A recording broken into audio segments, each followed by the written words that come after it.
रसिक प्रेक्षक हो, नमस्कार. सह्याद्री वाहिनीच्या हॅलो सह्याद्री या कार्यक्रमात तुम्हा सर्वांचं मनपूर्वक स्वागत. प्रतिभासंपन्न, कलानिपुण, बुद्धिजीवी अशा चतुरस्र व्यक्तिमत्वाच्या अनेक व्यक्तींना आपण या कार्यक्रमात भेटत असतो. आजही अशाच एका बहुआयामी व्यक्तीची आपण भेट घेणार आहोत. प्रेक्षक हो, आपलं आयुष्य एखाद्या गर्भरेशमी पैठणीसारखं लखलखणारं असावं, आत्मतेजानं झळाळणारं असावं, जीवनातल्या विविध रंगी रंगात न्हाऊन निघालेलं असावं, अंगभूत कलागुणांची कलाकुसर त्यावर असावी असं प्रत्येकाला वाटत असतं. आपल्या व्यक्तिमत्वातले हे विविध गुण आपल्या आयुष्याच्या पैठणीचा पदर अधिक शोभिवंत करत असतात. आणि पैठणीला खरी शोभा येते या देखण्या भरजरी पदरानेच. आपल्या आजच्या पाहुण्या आहेत शिल्पाताई टोपे. यांचाही प्रवास असाच कलागुणांनी बहरलेला आहे. आपल्या प्रतिभासंपन्न आणि कलानिपुण हातांनी त्यांनी त्यांच्या आयुष्याचं वस्त्र पैठणीसारखं गर्भरेशमी विणलेलं आहे. विणकाम, भरतकाम, सुंदर सुंदर हलव्याचे नाजूक दागिने बनवणं हे तर त्या सहजतेने करतातच, पण याशिवाय सुंदर मोठमोठ्या रंगीबेरंगी रांगोळ्या काढण्यातही त्यांचा हातखंडा आहे आणि त्यामध्ये अनेक रेकॉर्ड त्यांनी घडवलेले आहेत. याशिवाय कविता लेखन, कथालेखन यामध्येही त्यांना रुची आहे. आणि विशेष म्हणजे मराठी भाषेचा प्रचार आणि प्रसार महाराष्ट्राबाहेर करण्याचं काम त्या गेली अनेक वर्ष सातत्यानं करत आहेत. महाराष्ट्राबाहेर महाराष्ट्र मंडळ, बृहन महाराष्ट्र मंडळ यासारख्या संस्थांमध्ये अनेक जबाबदारीची पदंही त्यांनी भूषवलेली आहेत. आपल्या महाराष्ट्राची संस्कृती महाराष्ट्राबाहेर रुजवण्यात, ती फुलवण्यात त्या सतत अग्रेसर असतात. अशा बहुमुखी प्रतिभेच्या धनी असलेल्या शिल्पाताईंची ओळख तुम्हाला करून देताना मला खरंच खूप मनापासून आनंद होतोय. तर शिल्पाताई नमस्कार आणि आजच्या कार्यक्रमात तुमचं मनपूर्वक स्वागत. खूप खूप धन्यवाद.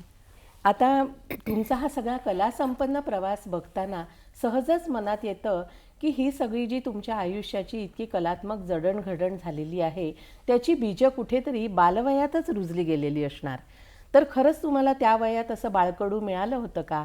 किंवा तुमच्या घरातलं वातावरण या सगळ्या कलांना पोषक, प्रोत्साहन देणारं असं होतं का? काय सांगाल? हो, अगदी नक्कीच होतं ना. माझे वडील शंकरराव दाणी आणि आई नलिनी दाणी हे दोघेही कलेची यांना भयंकर हौस होती. आणि मग ते कला म्हणजे गाणं असो, अभिनय असो, नाटक असो, या सगळ्यामध्ये ते अगदी आवर्जून उपस्थित असायचे, बघायचे, नाटकं बघायचे. आणि माझी आई चित्रपट बघायचे नाही, म्हणून वडील तिला अगदी प्रत्येक नाटक दाखवायचं. धनवटे रंगमंदिर या वास्तूशी आमचं अगदी जवळचं नातं असं म्हणावं लागेल. शिवाय घरी आमच्या नाटकाच्या तालमी, गाण्याच्या बैठकी होत असत. आणि आई माझी पाकशास्त्रातही निपुण होती. शिवाय हलव्याचे दागिने मी तिच्याकडनंच शिकले. आणि वडिलांना क्राफ्टची हौस होती. माझ्या बहिणीची मंगळागौर असली तर आई म्हणायची काहीतरी सजावट करा. आईची अशी कल्पना ते मूर्तरूपात आणायचे. आणि हे सगळं आम्ही बघत बघतच मोठं झालो. त्यामुळे आम्हाला आणि मला वाटतं समाजसेवेची बीजे पण तिथेच रुजली असतील, कारण तुमच्या आई समाजसेवेत त्या काळात बऱ्याच अग्रेसर होत्या. अगदी नक्कीच. आई मातृसेवा संघाची अनेक वर्ष सेक्रेटरी होती. त्यानंतर तिने पंचवटी वृद्धाश्रमाचं सुद्धा काम सांभाळलं. आणि त्यापूर्वी खरे टाऊन महिला समाजाची ती अध्यक्ष होती. अशा अनेक छोट्या मोठ्या संस्थांची ती अध्यक्ष राहिलेली आहे. आणि अल्पबचतची महाराष्ट्राची अध्यक्ष होती, महिला अल्पबचत संघटनेची. अशा तऱ्हेने आम्ही आणि वडीलसुद्धा अनेक संस्थांचे एकाच वेळी पदाधिकारी होते. त्यामुळे हे आम्ही नक्कीच त्यांच्याकडनं आपोआपच ते संस्कार आमच्यावर होत गेले. आणि आम्ही त्याच वातावरणात मोठं झाल्यामुळे ते कदाचित मला सगळं ते बाळकडू मिळालं. हे तुमचं म्हणणं अगदी बरोबर आहे. आणि मला वाटतं त्या काळामध्ये आत्ताच्यासारखा बाहेरच्या माध्यमांचा प्रभाव नव्हता, सोशल मीडियाचा प्रभाव नव्हता किंवा अभ्यासाचा तगादा आपल्या मागे नसायचा. त्यामुळे देखील या सगळ्या कला फुलवण्याला आपल्याला भरपूर वेळ मिळत होता आणि उपक्रम पण तसे असायचे विविध प्रकारचे. हो, असं म्हणजे अगदी या फॅकल्टीला जा, त्या फॅकल्टीला जा असं काही नाही. खरं तर मला ही इतकी सगळी कलेची आवड तर फाईन आर्टमध्ये वगैरे जायला हवं हरकत होतं असं नव्हती. आता मुली म्हणतात सुद्धा कधी कधी. पण आमच्या वेळी तसं काही वातावरण नव्हतं तेवढी आणि सजगता नव्हती. सजगता नव्हती समाजात.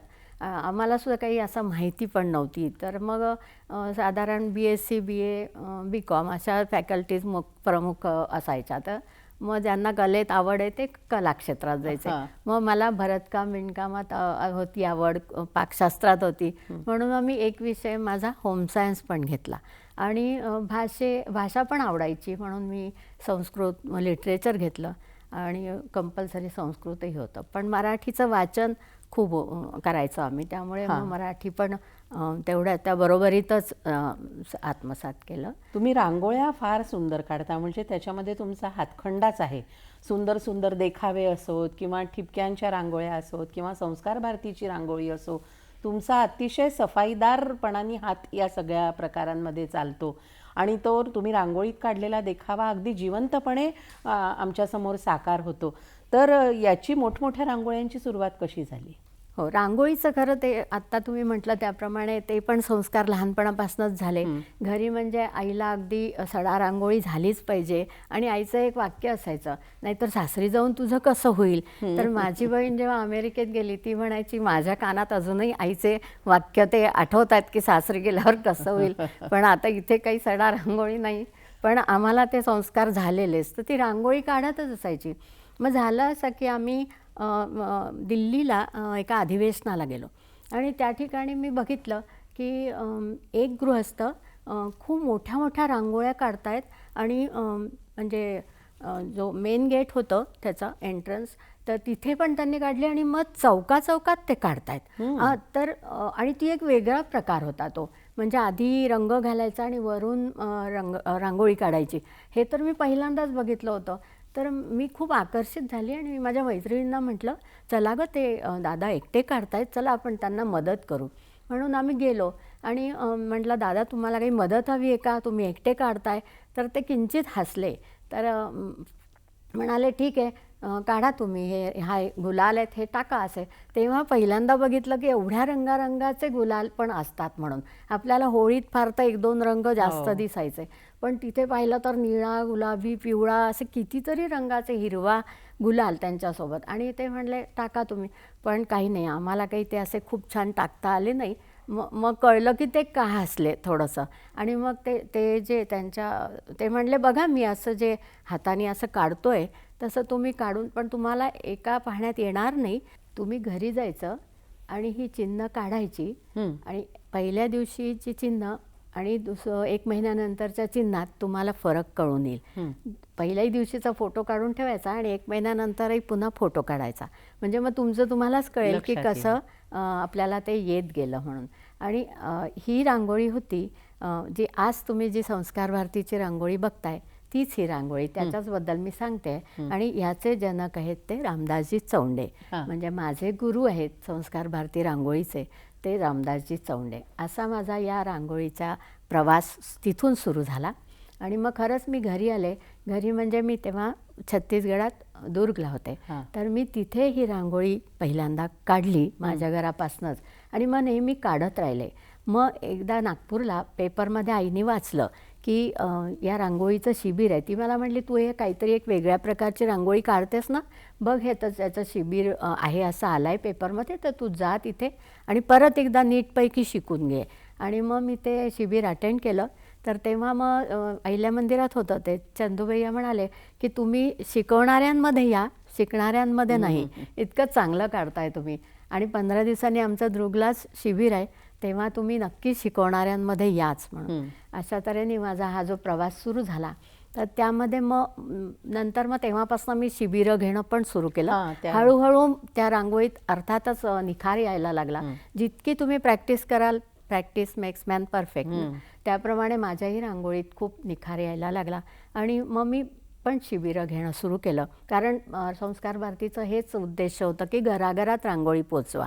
त्याप्रमाणे मी पण त्या कार्याला वाहून घेतलं आणि तो माझा प्रवास सुरू झाला. मग आम्ही खूप शिबिरं घेतली. त्या शिबिरांमधून पण खूप वेगवेगळे छान अनुभव यायचे बरं का आम्हाला. आणि अगदी म्हणजे एका शिबिरात तर एक 5 वर्षाची नात आणि 70 वर्षाच्या आजी दोघी जणी दोघी एकसोबतच ती रांगोळी शिकत होत्या. त्यामध्ये अगदी 90 हे होते शिकणारे प्रशिक्षणार्थी.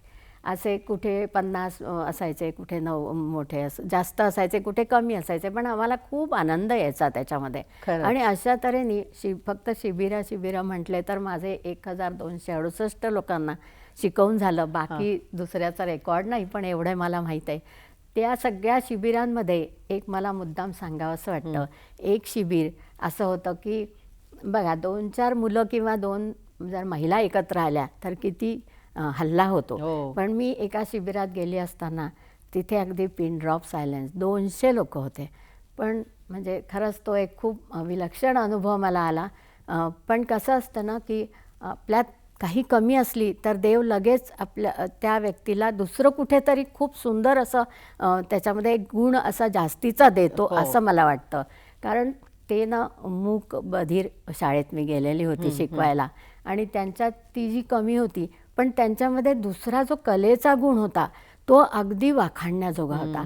आणि मग ती सगळी अशी मुलं आणि त्या टीचरसुद्धा सगळ्या शिकायला उभ्या होत्या आणि त्या मुलांना जेव्हा ते काढता आलं की त्यांच्या चेहऱ्यावरचा जो आनंद असायचा तो बघून अगदी खरंच म्हणजे आपल्या अंगावर काटा यायचा. आणि इतकं मला त्याचा आनंद झाला की माझ्या हातनं काहीतरी एक चांगलं कार्य घडलं. हा मला खूप विलक्षण अनुभव त्याच्यात आला. तर अशा प्रकारचे अनेक शिबिरं घेतलेले आहेत. आणि असा आग्रह नाही माझा की खूपच पार्टिसिपेट असले पाहिजे. एका शाळेत अगदी 10च त्या टीचर होत्या. म्हटलं ठीक आहे, काही हरकत नाही. आमचा उद्देशच आहे की रांगोळीचा प्रसार करायचा. तुम्हाला मोठमोठ्या संधी मिळाल्या मोठमोठ्या रांगोळ्या काढण्याच्या, त्याविषयी सांगा. आमच्या इथे खूप मोठा कार्यक्रम होतो, महाराष्ट्र दिवस समारोह. जवळजवळ 40 संस्था त्यात असतात. तर त्यामध्ये मी अशी 20 फूट डायमीटरची अशी मोठी रांगोळी काही बायकांना घेऊन ती काढली. मग इथे आपल्या आदिवासी गोवारी जो ब्रिज आहे नागपूरला त्याच्यावरती एक 2.2 किलोमीटरची अशी रांगोळी काढलेली होती. त्यात पण माझ्या रांगोळ्या होत्या. अरे वा. अशा तऱ्हेने नाही म्हणजे ह्या संस्कार भारतीच्या रांगोळ्या तर झाल्याच, पण तुम्ही स्वतःच्या प्रतिभेनी एक वेगळ्या प्रकारच्या देखाव्याच्या रांगोळ्या सुद्धा काढता की ज्यामध्ये चेहऱ्यावरचे भाव इतके सजीव असतात. तर ते कसं काय साध्य झालं? मग काय झालं की काही वर्षांनी म्हणजे जवळजवळ 2017मध्ये माझा पाय मुरगळला थोडा. तर मग मी डॉक्टरकडे गेले तेव्हा त्यांनी मला सतर्क केलं की आता ना जरा गुडघे पण आपले सांभाळा. तसं आत्तापर्यंत मला काही नाही आहे गुडघ्याचा त्रास. पण त्यांनी जेव्हा असं म्हटलं तेव्हा मी म्हटलं आता संस्कार भारती रांगोळीला आपण जरा ब्रेक देऊया, कारण ती अशी वाकून काढायची असते. मग पण माझे हात वळवळायचे ना, ते इतके वर्षांची सवय, तर ते मला चैन पडत नव्हतं. मग मी काय केलं की असा टेबलवरती प्लाईचा बोर्ड ठेवून त्याच्यावर रांगोळ्या काढणं सुरू केलं. आणि मग त्या रांगोळ्या कधी फ्री हँडच्या कधी टिपक्यांच्या. पण मग मी विचार केला की नाही, आता काहीतरी थीम रांगोळी काढूया. आणि मग कुठला तरी सण असला की जसं दिव्याची अवस आली तर मग आपण जशी पूजा करतो त्याप्रमाणे मी पूर्ण दिव्याच्या ते डिझाईन तशी रांगोळी काढायला लागले. मग आता बहुतेक सगळ्या सणांची माझी रांगोळी असतेच. आता माझ्या मैत्रिणी वाट पाहत असतात की केव्हा आता हा सण आला की आता हिची रांगोळी येणार, किंवा नाही आली तर लगेच म्हणतात अगं रांगोळी कुठे आहे असं म्हणून ते आता मी त्या रांगोळ्यांकडे वळले आहेत. आपण हॅलो सह्याद्री या कार्यक्रमात काही क्षणांची विश्रांती घेतो आहोत. कुठेही जाऊ नका, बघत रहा सह्याद्री वाहिनीवरचा हॅलो सह्याद्री हा कार्यक्रम. हॅलो सह्याद्री या कार्यक्रमात पुन्हा एकदा तुमचं स्वागत. आपण शिल्पाताई टोपे यांच्याशी बोलतोय, त्यांचा कला प्रवास जाणून घेतोय. तर शिल्पाताई, तुमच्या रांगोळ्यांबद्दल तर खूप छान विस्ताराने माहिती दिलीत. याशिवाय तुम्ही हलव्याचे दागिने फार सुंदर तयार करता. अलीकडच्या काळात हलवा तयार करणं किंवा दागिने करणं ही कलाच कुठेतरी लुप्त होऊ पाहते आहे आणि आजकाल फारसं कोणी ते करत नाही. खरं ते फार प्रचंड कष्टाचं आणि जिद्दीचं काम आहे, चिकाटीचं काम आहे.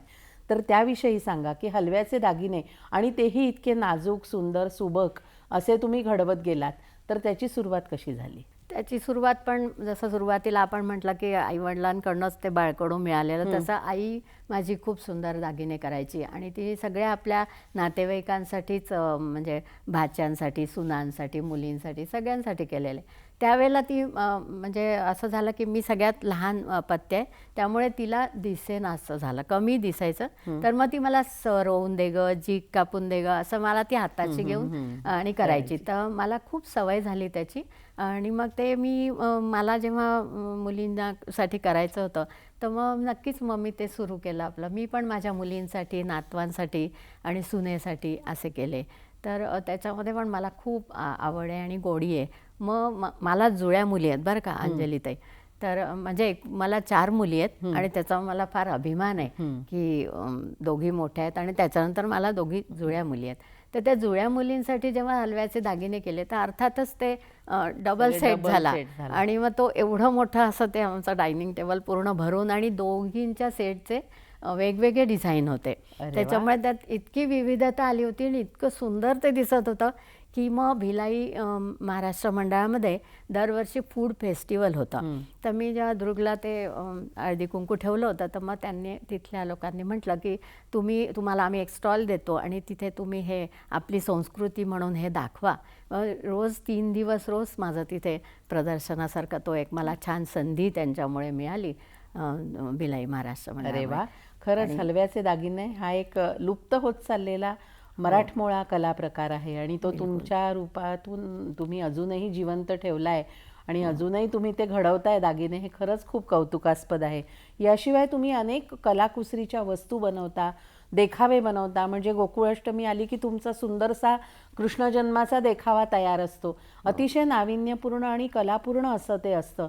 तर ते कसं काय तुम्ही करत गेला? हो, ते सुद्धा खरं हे आम्हाला म्हणजे असं गॉड गिफ्ट म्हणतात तसंच आहे आणि आईवडिलांकडूनच जीन्समध्येच आलेलं आहे असं म्हणू आपण. माझ्या आईने एक म्हणजे जेव्हा हे होती एकादशीच आषाढी एकादशी होती, तर तिने असा आवळीच्या खाली पूर्ण आळंदीचा असा सगळा देखावा केलेला. म्हणजे वारकरी, ती नदी आणि वडिलांचा तिला बरोबर त्याच्यामध्ये सहयोग असायचा. ते आम्ही लहानपणी बघितलेलं. मग आता कृष्ण जन्म करायचा होता, तर मग मी म्हटलं नाही, तो कृष्ण वासुदेव जेव्हा कृष्णाला घेऊन जातोय, मग मी पण असं एवढा एवढा सीन केला, त्यात नदी केली, पहाड केला, त्यावर मोहऱ्या पेरल्या आणि असं मग तिथनं असं पहाडातनं नदी निघाली आहे, तो कृष्णाला घेऊन जातोय आणि देवकी जेलमध्ये बसून बघतेय, पण तिच्या चेहऱ्यावर हसू आहे. अशी एक हसरी बाहुली घेतली, कारण तिला आनंद आहे की आता हे माझं बाळ वाचणार आहे म्हणून. तर अशा तऱ्हेने ते आम्हाला सगळं ते आईवडिलांकडून आले. कारण माझे वडील, आईनी सांगितलं की मंगळागौरी त्या तुम्हाला काहीतरी करायचं, तर वडिलांनी एकदा माझ्या मंगळागौरीला पुष्पक विमान केलं. म्हणजे गरुड पक्षी त्याच्या पाठीवर ते देऊळ आणि असं त्यात ती मंगळागौर. मग माझ्या बहिणीच्या याला नाव होडीचा सीन केला, नावात मंगळागौर बसवली. बरं, त्यांनी एकदा असं केलं होतं की आत्ता जसं आपण बघितलं चंद्रयान गेलं चंद्रावर, तर पुष्कळ लोकांनी गणपतीच्या याच्यात तो देखावा केलेला. तो माझ्या वडिलांनी त्या काळी जेव्हा नील आर्मस्ट्राँग चंद्रावर गेला, त्या काळी त्यांनी तो सीन केलेला की असा आकाशात चंद्र मोठा बनवलेला आणि त्याच्यावरती तो एक पुतळा त्यांनी स्वतःच बनवला आणि तो उभा केला. आणि ते तो प्रसंग होता किल्ला म्हणजे दिवाळीचा, तर त्यांना किती किल्ले पण बनवायचे. तर किल्ला खाली बनवला आणि वरती तो त्यानिमित्ताने देखावा. तर असं त्यांच्या मनात जी कल्पकता असायची ती माझ्यात आली असावी असं मला वाटतं. आणि हे सगळं मी पण असं बनवत असते, वेगवेगळे देखावे. हो, मग कृष्ण जन्माष्टमीला एक दहीहंडीचा बनवला देखावा, एक हा जन्माचा बनवला आणि आता हे करायचं की गोवर्धन पर्वत, तर पूर्ण मी असा पर्वत बनवला टोपल्या वगैरे घेऊन आणि त्यावर गहू पेरले. त्या गव्हाचा जवारा जो उगला त्याने तो सुंदर पर्वत सजला आणि मग एक लहान मुलाला असं कृष्ण बाळपणीचा तो असा रंगळीवर उचलतो तो सीन होता. तर आम्ही बरोबर तो असा पुलीने तो उचलला पहाड आणि त्याच्या खाली तो कृष्ण आला. आणि त्यानंतर तो जो सगळा जवारा होता तो झाला आमचा कार्यक्रम. त्यानंतर तो दवाखान्यामध्ये कॅन्सर पेशंटसाठी उपयोगात आला. कारण आमच्या बरोबर. इथे एक गृहस्थ आहेत राजेश धारकर म्हणून, त्यांचं हे कार्य आहे की तो गव्हाचा जवाऱ्याचा रस रस. ते सगळ्या कॅन्सर पेशंटला देतात. तर तो त्यांच्याकडे पोचता केला, म्हणजे तो वा. असा वाया पण गेला नाही. किती छान. हं, तर आणि मग एकदा मी असं चैत्रगौरीचं सीन पण केला होता. त्यात पण गो ग्रीन असा मी संदेश दिला होता, हरित क्रांती आणि सगळीकडे हिरवळ पसरा असा. तर तेव्हा सुद्धा मी असं गहू पेरून वगैरे खूप मोठा असा मनोरा करून त्यात गौर बसवली होती. त्यावेळी सुद्धा मी सगळा तो जवारा जो आहे गव्हाचा, तो गव्हांकूर म्हणतो आपण त्याला, ते सगळे त्यांच्याकडे पोहोचवले. तर ते पण अगदी त्यांना खूप बरं वाटलं की, आणि मला इतकं समाधान की हे कुठेतरी चांगल्या जागी हे कामी येत उपयोगाला आहे. आलं. आणि बरोबर. बऱ्याच मोठ्या प्रमाणात ते होतं. त्यामुळे मला खूप आनंद झाला की माझं ह्याचं काहीतरी सदुपयोग होतोय. खरंच आहे. अशा तऱ्हेने समाधान मिळालं एक समाधान त्यातनं. मिळालं त्यातनं. पण मला तुम्हाला हे विचारायचं आहे की तुम्ही नागपुरात इतक्या कलासंपन्न घरामध्ये लहानाच्या मोठ्या झालात आणि मग लग्न होऊन तुम्ही गेलात छत्तीसगडमध्ये दुर्गला. किती मोठा सांस्कृतिक बदल असेल तो, आणि आजपासून इतक्या वर्षांपूर्वी तर फारच मोठा. तर तो बदल तुम्ही कसा अनुभवलात? कसं वातावरण होतं तेव्हा तिथलं? हो, बरोबर आहे. 77 साली माझं लग्न झालं.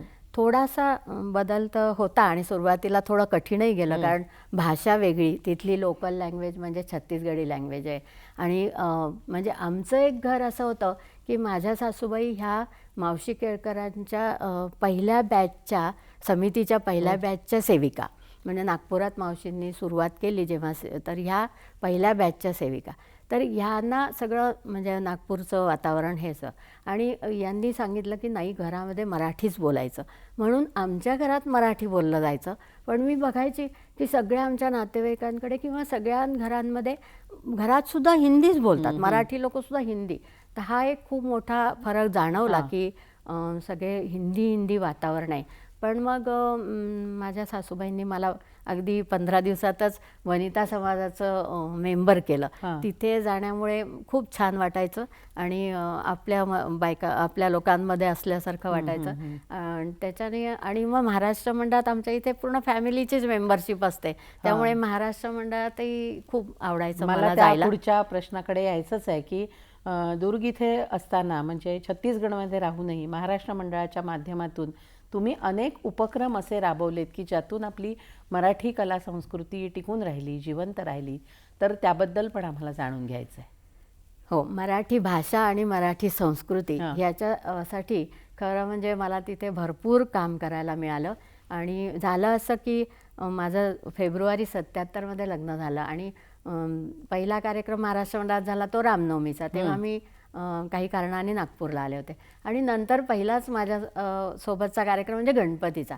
तिथे आमचे जे तेव्हाचे सेक्रेटरी होते दत्तात्रय आपटे काका, त्यांनी माझ्या हाती माईक दिला आणि म्हटलं की शिल्पा, तुला आता हे मंच सांभाळायचं आहे, मंच संचालन करायचं आहे. आणि तो काय मुहूर्त होता मलाच माहीत नाही. मी आज 46 वर्ष झाले मंच संचालन करतेच आहे. शिल्पाताई, पुढचा प्रवासही आम्हाला जाणून घ्यायचा आहे. पण हॅलो सह्याद्री या कार्यक्रमात आपण एक छोटीशी विश्रांती आता घेणार आहोत. तेव्हा रसिक प्रेक्षक हो, कुठेही जाऊ नका, बघत राहा सह्याद्री वाहिनीचा हॅलो सह्याद्री हा कार्यक्रम.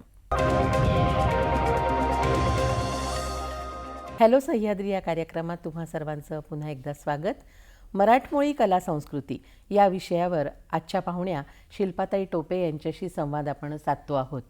तर शिल्पाताई, तुम्ही सांगत होतात की निवेदनासाठी अगदी अचानकपणे माईक तुमच्या हातात आला आणि त्याच्यानंतर पुढे कितीतरी वर्ष तुम्ही निवेदन सातत्याने करत आहात. तर त्या प्रवासाविषयी पण आम्हाला जाणून घ्यायचं आहे.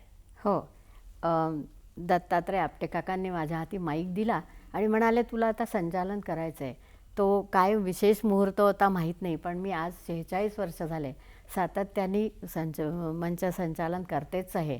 आणि माझा स्टेजशी अशा तऱ्हेने जो संपर्क झाला आहे तो आजपर्यंत सुरूच आहे, टिकून आहे. त्याच्यामध्ये मी अनेक कार्यक्रम पण बसवले. आम्हाला महाराष्ट्र मंडळात खूप स्कोप होता आहे सगळ्या काही ॲक्टिव्हिटीज करायला.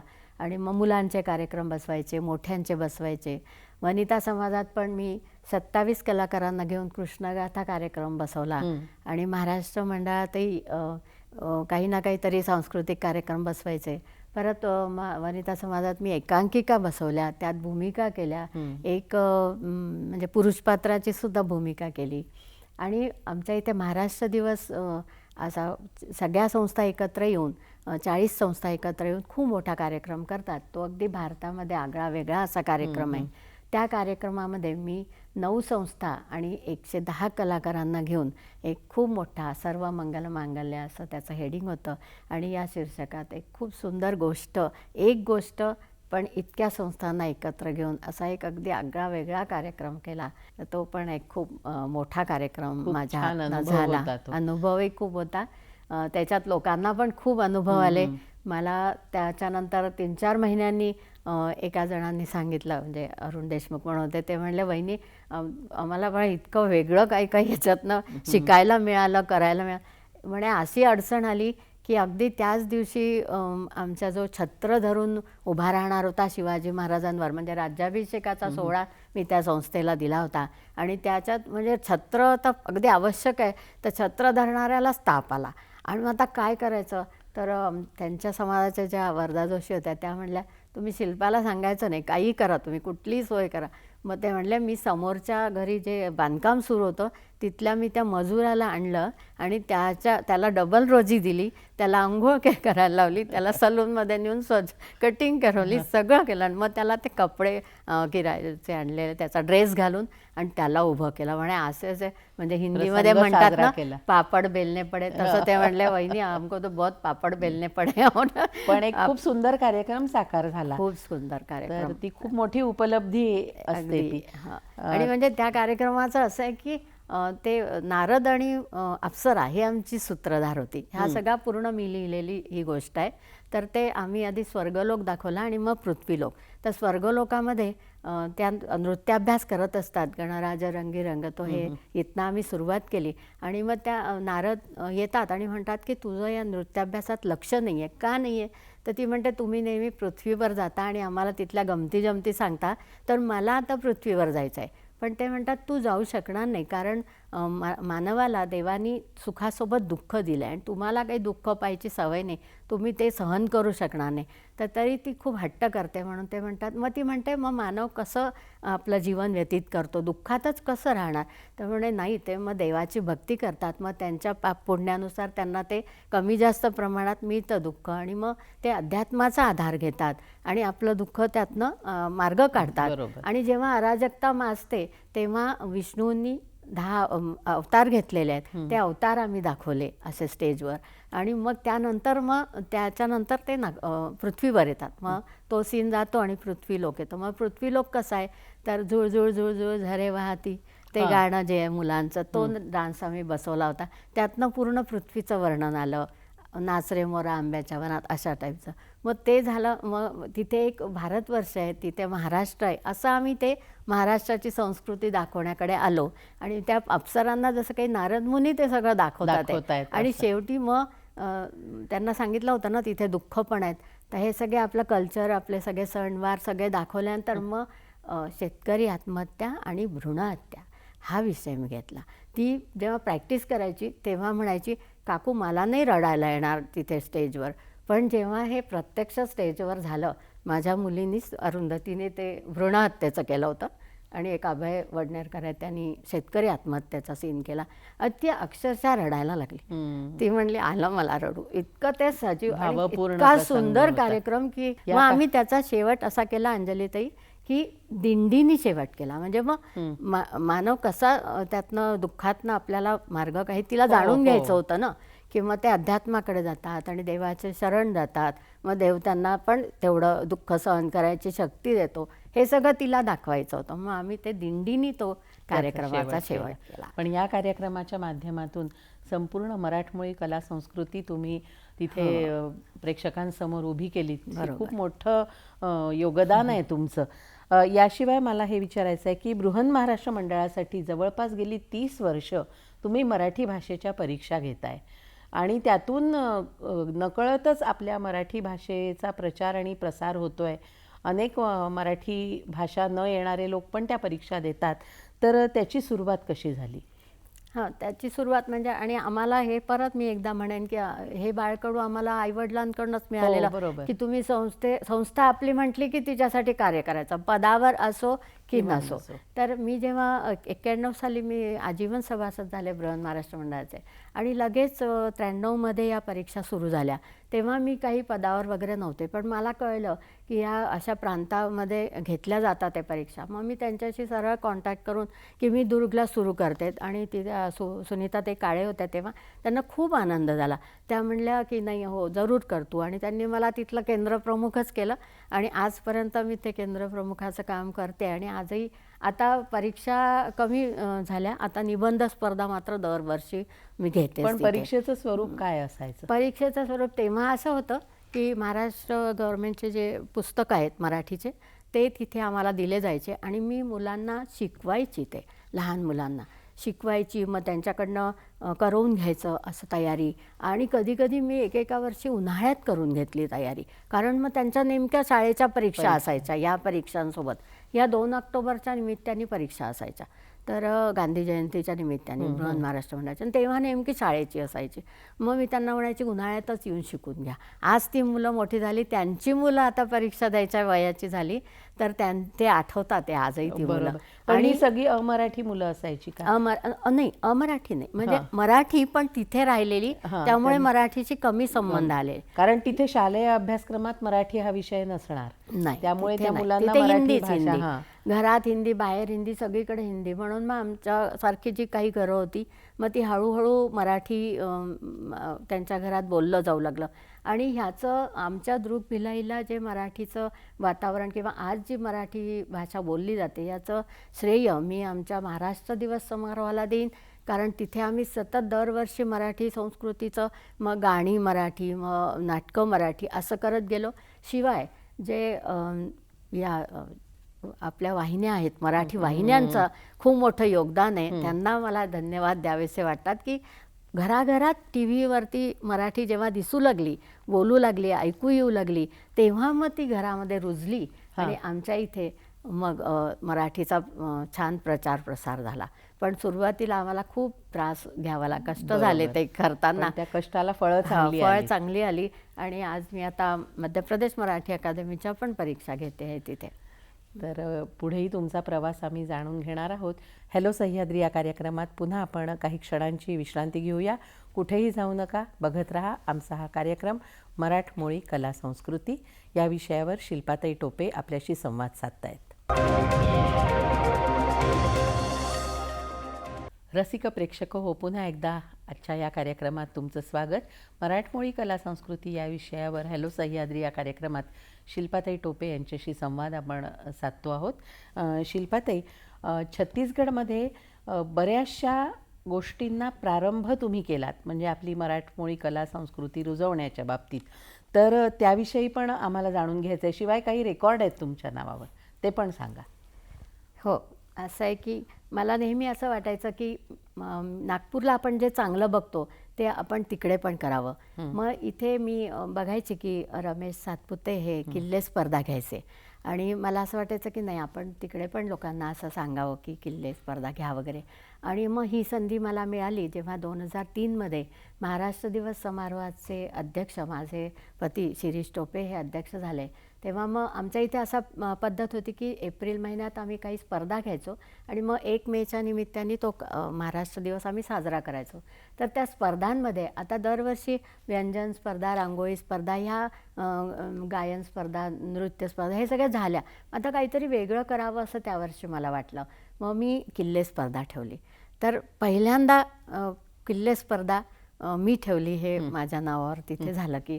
आणि सगळ्यांना आम्ही शिकवलं ते की कारण काय आजी आजोबांना माहीत होतं पण मुलांना काही माहीत नव्हतं. मग सगळे म्हणायला लागले की आता तुम्ही वयोगट काय.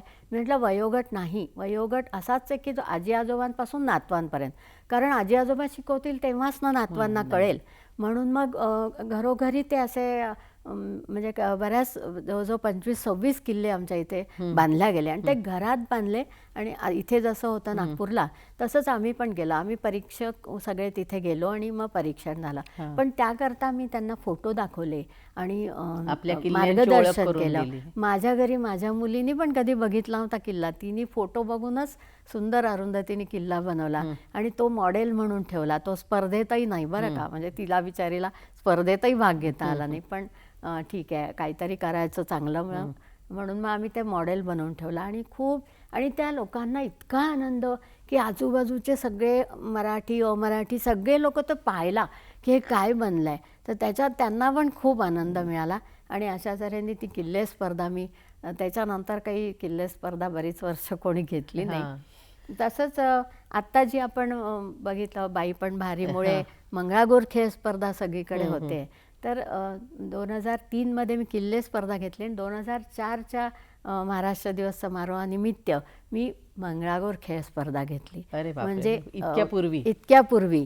तर आता जेव्हा झाली स्पर्धा तेव्हा सगळ्यांनी ते आठवलं की टोपे काकूंनी तर ती इतक्या आधी घेतलेली होती. आणि तेव्हा पण म्हणजे मी नागपूरहून CD तेव्हा होत्या, तर ते गाणे त्यांना कारण आमच्या तिथे मराठी एवढं नव्हतं. मग त्यांना गाणे नेऊन द्यायचे, शिकवायचं, स्टेप्स शिकवायच्या, खेळ शिकवायचे. मी माझ्या मुलींना आणि पुतणीला घेऊन एक डान्स बसवला. त्यांना सांगितलं की असं असं करा, हे खेळ असतात. काय व्हायचं की बायका जागरण म्हणजे गौर घरी, मंगळागौर असो किंवा हरताळका असो, गौर घरी आणि सगळ्या थिएटरमध्ये जाऊन पिक्चर पाहणं किंवा ते आपल्याकडे CD आणायची आणि घरी पिक्चर पाहायचा. म्हटलं हे तर खेळ लुप्तप्राय होत चालले. आम्ही खूप खेळायचो लहानपणी, हरताळकेला आम्ही खूप खेळ खेळायचो. तर मग आता यांना कसं येणार पुढच्या पिढीला. आणि आपला संस्कृतीचा वसा आपण मुलांना देऊ, पुढच्या पिढीकडे ती आपल्या खांद्यावरती धुरा असते की ती पुढच्या पिढीकडे सोपवलं पाहिजे. तर मग मी ही स्पर्धा घेतली होती. तर ती खूपच छान झाली होती तेव्हा पण. आणि आता मात्र सगळ्यांनी ते आठवलं की आपल्याकडे किती पूर्वी ही. तर हा पण म्हणजे माझ्याच नावावर तो रेकॉर्ड आहे. आणि शिवाय संस्कार भारतीची रांगोळी पण मला वाटतं तुम्ही प्रथम नेली. जेव्हा त्या रामदासजी सौंड्यांकडनं मी शिकली तेव्हा ही संस्कार भारती म्हणून नव्हती. तर ती मी पहिल्यांदा माझं बिलासपूरला पण शिबिर झालं आणि दुर्ग भिलाईला पण झालं. तर त्याच्यानंतर कवी संमेलन, मराठी कवी संमेलन पण मी 95 साली घेतलं. आणि पण तेव्हा खरंच सांगते एवढं मराठी आमच्या इथे नव्हतं चालत. तर आम्ही जे कवी जे होते इथले श्रीकांत गोडबोले पण माझ्या कवी संमेलनात त्यांचा पण भाग असायचा, ते यायचे तिथे. आणि पण तेव्हा लोकांना नव्हतं एवढं मराठी कळत. नंतर आता खूप छान कळतं. आणि आता 22 वर्षांनी परत आमच्या मंडळात जेव्हा हे वनिता समाजात जेव्हा ठेवलं तेव्हा मग परत ते सगळ्यांना आठवलंच की आपल्याकडे एकदा असं झालेलं आहे. आमचे 6 प्रयोग झाले तेव्हा सुद्धा. आणि मग मी ह्याचं बृहन्महाराष्ट्र मंडळाचं विभागीय कार्यवाह म्हणून, छत्तीसगड विभागीय कार्यवाह म्हणून मी माझी निर्विरोध निवड झाली. 96 ते 98 मी तिथे कार्य केलं. तर तीसुद्धा मी म्हणजे आता बृहन्महाराष्ट्र मंडळाला 25मध्ये 100 वर्ष होत आहेत. तर जेव्हापासनं हे विभागीय कार्यवाह पद सुरू झालं असेल तेव्हापासनं आजपर्यंत छत्तीसगडची पहिली महिला कार्यवाह मीच आहे. म्हणजे एकमेव आहे असं म्हटलं तरी चालेल, दुसरं कोणीच नाही आहे. कारण हा छत्तीसगड सरकार जरी म्हणजे स्टेट जरी आत्ता बनला तरी बृहन्महाराष्ट्र मंडळात मध्य प्रदेश खूप मोठा आकाराने असल्यामुळे त्यांनी आधीच त्याचे 3 भाग केलेले, माळवा, छत्तीसगड आणि उर्वरित मध्य प्रदेश. त्याच्यामुळे आम्हाला ते छत्तीसगड सरकार स्टेट व्हायच्या आधीपासून आमच्याकडे तो भाग एक वेगळा होताच. तर छत्तीसगडचा विभागीय कार्यवाह म्हणून मी आत्तापर्यंत एकटीच महिला आहे. हाही एक आहे रेकॉर्ड. आणि मला तुम्हाला हेही विचारायचं आहे की तुम्ही इतकी वर्ष निवेदन इतक्या कौशल्याने करता, अभिनय पण तुम्ही करता, तर या संधी ज्या मिळाल्या त्याचं तुम्ही सोनंच केलं, पण ते जोपासलं कसं, ते फुलवलं कसं?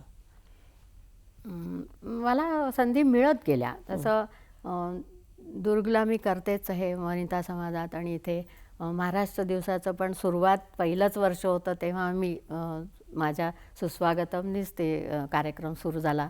अशा संधी नेहमी मिळत गेल्या. आणि नागपूरला सुद्धा मला अभिव्यक्ती लेखिका संस्थेमध्ये मी एक सैनिक पत्नी या कार्यक्रमाचं संचालन करायला मिळाली संधी, स्वरविहारमध्ये मिळाली.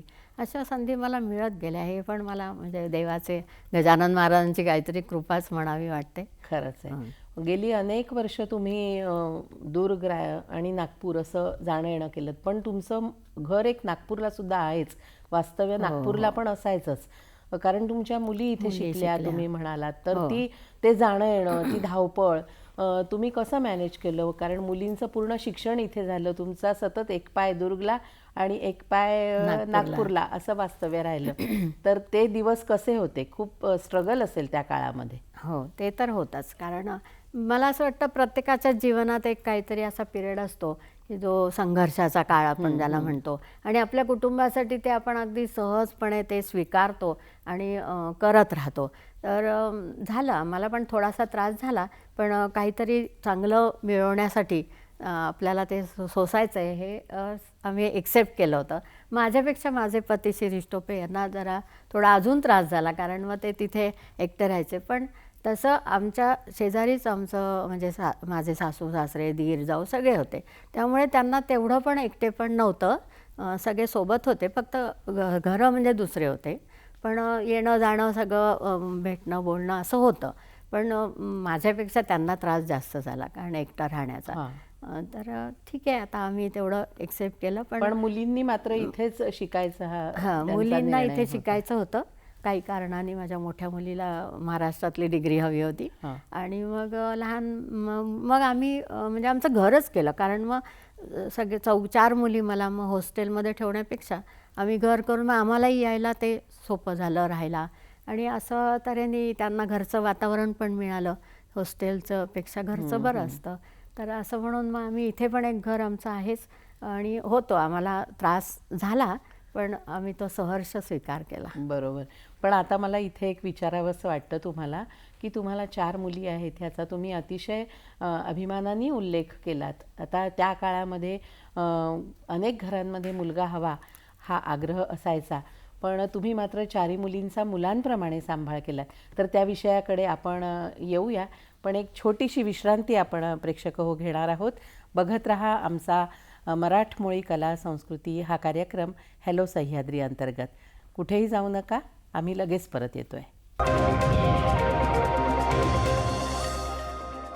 रसिक प्रेक्षक हो, हॅलो सह्याद्री या कार्यक्रमात तुमचं पुन्हा एकदा स्वागत. मराठमोळी कला संस्कृती या विषयावर शिल्पाताई टोपे यांच्याशी आपण संवाद साधतोय, त्यांचा कला प्रवास जाणून घेतोय. शिल्पाताई, तुमच्या 4ही मुलींना तुम्ही मुलांसारखं घडवलं किंवा त्यांना स्वतःच्या पायावर उभं केलं, तर त्याविषयी सुद्धा सांगा. कारण तो काळ असा होता की बरेचदा वाटायचं की मुलगा पण हवा, पण तुम्ही मात्र 4ही मुलीच आहेत मला हे खूप अभिमानाने सांगता. हो, त्या बाबतीत आम्हाला कधीच असं वाटलं नाही की आम्हाला मुलगा नाही किंवा मुलगा असता तर बरं झालं असतं वगैरे, असं कधीच वाटलं नाही. आणि माझ्या मुली पण अगदी खूप गुणी आहेत, आपापल्या घरी अगदी छान घरं सांभाळतात आहे. त्यांची शिक्षणं पण आम्ही तुम्हाला जी हवी ती घ्या, आम्ही कुठल्याही प्रकारचं बंधन असं घातलं नाही, आणि त्यांनी पण आम्हाला पूर्ण सहकार्य केलं. कधी कुठल्याही प्रकारची कंप्लेंट नाही, किंवा कधी आम्हाला तसंही मुली एवढा हट्टही करत नाही, पण खूप सगळ्या शहाण्या आहेत, आणि आम्हाला नेहमी त्यांनी सपोर्टच केलेला आहे. एवढ्या सगळ्या कला प्रवासात तुम्ही मगाशी हे पण उल्लेख केला होतात की तुम्हाला पाककलेची पण आवड होती किंवा आहे, तर त्याविषयी सांगा. हो, पाककलेची भरपूर आवड आहे, आणि आता माझे नातू मुली इथे दोघी नागपुरातच आहेत, आणि आम्ही सगळ्यांना खूप आवडतं माझ्या हातचं केलेलं. मला अनेक बक्षिसंही मिळाली आहेत पाककलेच्या स्पर्धांमध्ये, चिरोटे स्पर्धा, ढोकळा स्पर्धा. तर ह्याविषयी पण म्हणजे ढोकळा म्हणजे मी कसं केलं की ढोकळ्याचं असं हे कापून आणि एक सीन केला, त्याच्यात पण मी सीन केला बरं का. म्हणजे झोपडी केली, एक जातं दळणारी बाई केली ढोकळ्याचीच सगळं, आणि झाडं लावली त्याचे छोटे असे हे करून, कुंड्या करून, आणि कोथिंबिरीची झाडं वगैरे, खोबरं त्या जात्यात टाकलं वगैरे असं. तर त्याच्यातही मला बक्षीस मिळालेलं, चिरोटे स्पर्धेमध्ये बक्षीस मिळालेलं, अशा पाककलेतही बक्षीस मिळालं. आणि मला तऱ्हेतऱ्हेच्या डिशेस करायला पण आवडतं. माझे लाडू जे आहेत बेसनाचे, ते शेफ आपले विष्णू मनोहरजींनी पण खूप वाखाणलेले आहेत अगदी. आणि आता माझे नातू, माझी एक मुलगी मेलबर्नला असते, अदिती, आणि तिचे 2 मुलं आले होते. तर ते आता मोठे झालेत, त्याच्यामुळे आता अगदी त्यांना आपण बंधनात ठेवू शकत नाही. त्यांना तिकडच्या पदार्थांची आठवण यायची, तर मी त्यांच्यासाठी मग थाई करी कर, तर टॅकोवेलचे ते शेलसुद्धा मी घरी केले. असं त्यांना जे आवडतं ते केक तर माझी सगळ्यांनाच खूप आवडते. आणि असे सगळे माझे काही काही पदार्थ तर अगदी खूपच सगळ्यांना अरे वा. आवडतात. याशिवाय मला आता तुम्हाला हे विचारायचं आहे की तुम्ही स्वतःचं घर, संसार, मुली सांभाळून तुम्ही स्वतःची आवड जी होती, म्हणजे आवड आणि याशिवाय एक समाजाचं देणं आपण काहीतरी लागतो या भावनेतून तुम्ही समाजकार्य पण केलं आणि आपली कला संस्कृती परक्या प्रांतात रुजवण्याचा प्रयत्न केलात. तर हा सगळा प्रवास करत असताना तुम्हाला घरच्यांचं पाठबळ कसं मिळालं आणि कशा अडचणी आल्या, त्यावर तुम्ही मात कशी केली, ते पण आम्हाला ऐकायला आवडेल. नाही, घरच्यांचा सपोर्ट मला नेहमीच राहिला. माझ्या सासूबाईंना समाजकार्याची आवड होती, मी सुरुवातीला सांगितलं. त्या राष्ट्रसेविका समितीची त्यांनी अगदी आजीवन कार्य करीन अशी शपथच घेतली होती. त्यामुळे तसा मला काही त्रास झाला नाही कधी. आणि माझे पती शिरीष टोपे यांनी पण मला नेहमी सपोर्टच केला. मुलीसुद्धा सहकार्य करतातच, म्हणजे असं घरून काही खूप असं कधी विरोध वगैरे झाला नाही आणि उलट सगळ्यांनी सहकार्यच केलं. तर सगळ्या कुठलेही म्हणजे मुली तर अगदी फॅन्सी ड्रेस असला तर त्यांना मी ते वेगवेगळे करायची, अगदी आवडीने आनंदाने करायच्या, नंबर पण मिळायचे सगळ्या ह्याच्यात. आणि बाकी माझं लेखन कार्यही ह्याच्यासोबत थोडंफार सुरू होतं. मी लेखिका नाही, पण काहीतरी ते आईसारखंच मी पण कविता आणि हे करते. मग त्याच्यात मला पद्मगंधा प्रतिष्ठानचं पारितोषिक मिळालेलं, मेजर सुरेंद्र बाललिंगे यांचं निबंध स्पर्धेचं पारितोषिक मिळालेलं महाराष्ट्र राज्य स्तरावर, ही सुद्धा पारितोषिक मिळालेली. तुम्ही कथा आणि कविता लेखनात पण तुम्हाला रुची आहे. ललित लेख असतात त्याच्यात पण मिळालेले आहेत बक्षिसं बरेच. तर पाककलेतही मिळाले आणि लेखनातही मिळालेले आहेत. तर अशा तऱ्हेने माझं आपलं सगळ्या विषयांवरती सुरू असतं. पण आता एवढा मोठा प्रवास केल्यानंतर आणि इतकं काही हातून घडल्यानंतर जेव्हा तुम्ही मागे वळून बघता, तर तेव्हा आयुष्याच्या या टप्प्यावर काय वाटतं? म्हणजे कृतार्थतेची भावना तर असेलच, पण तरी काही करायचं राहून गेलं असं वाटतंय का? बकेट लिस्ट म्हणायचं आहे का तुम्हाला? हो, माझ्या बकेट लिस्टमध्ये फारसं काही नाही आहे, कारण हे पण एक प्रकारचे संस्कारच आहेत की जे मिळेल त्यात समाधान मानायचं. तर त्याच्यामुळे असं खूप काही कंप्लेंट नाही आहे. पण हां, एक दोन लिस्ट मध्ये 1-2 चिटोरे मला बकेटमध्ये दिसतात आहे. ते असे की माझं 3 अंकी नाटकात काम करायचं राहून गेलं. तर ती एक संधी माझ्या आयुष्यातनं गेली. आणि दुसरी म्हणजे माझ्यापेक्षा माझ्या जर मिस्टरांना विचारलं त्यांच्या बकेट लिस्टमध्ये काय आहे, तर ते जरूर सांगतील की माझ्या पत्नीने कार चालवावी हे मला वाटायचं, पण तिने नाही चालवली कधी. तर ते एक राहून गेलं माझं, काही कारणाने राहून गेलं. मी कार कधी चालवली नाही, मी अगदी प्रामाणिकपणे सांगते की ते एक राहून गेलं. ते त्यांनाही वाटायचं आणि मलाही वाटायचं, पण नाही जमलं मला. आणि हे सांगताना मला कुठेही संकोचही होत नाही, कारण ती आहे, ते नाही झालं माझ्याने. ते एक राहून गेलं आणि 3 अंकी नाटकात काम करायचं. 2 गोष्टी राहून गेल्या माझ्या आयुष्यात. पण ठीक आहे, जे मिळालं त्यात खूप समाधान आहे.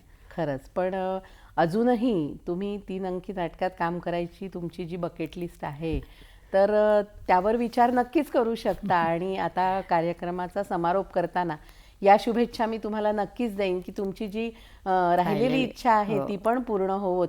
आणि शिल्पाताई, खरंच तुमचा हा सबंध कलाप्रवास जाणून घेताना आम्हाला मनापासून आनंद झाला. इथे या मुद्द्यावर आपण शिल्पाताईंचा निरोप घेऊया, त्यांना त्यांच्या पुढच्या वाटचालीसाठी शुभेच्छा पण देऊया. धन्यवाद. अंजलीताई, मी निरोप घेण्यापूर्वी माझ्या सगळ्या दुर्ग भिलाईच्या मराठी माझ्या बंधू भगिनींना खूप खूप धन्यवाद देऊ इच्छिते की माझ्या या वाटचालीत त्यांनी सहकार्य केलं. आणि माझ्या कुटुंबियांना पण मी धन्यवाद देऊ इच्छिते. तर शिल्पाताई, पुन्हा एकदा तुमचे मनापासून आभार मानते आणि तुमच्या पुढच्या वाटचालीसाठी तुम्हाला शुभेच्छा देते. धन्यवाद. नमस्कार.